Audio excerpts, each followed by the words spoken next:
komplain dia ada masalah bila lalu lepas bonggol ke apa, ada macam merentak. Ada.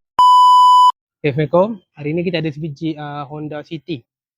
Okay, kereta ni owner komplain dia ada masalah bila lalu lepas bonggol ke apa, ada macam merentak. Dia rasa macam tak ada absorb lah kereta dia ni. So bila kami check, masalah dia punca daripada punya absorber depan dia ni. Kenapa absorber depan dia tengok sini ada kesan ni.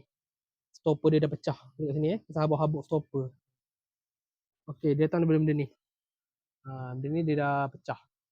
Kenapa pecah? Sebab absorber ni dia dah lembut. Bila dia lembut, itu yang stopper ni je boleh pecah. Okay, tengok absorber dia memang naik. Tapi dia ni sangat perlahan lah. Maknanya absorber ni dah lembut lah. Bila lembut, bila lalu macam bonggol ke apa, dia menghentak. Sebab tu bila lama-lama dia pecah. Sebab dia pecah. Sebab dia hentak, dia letak je kat sini.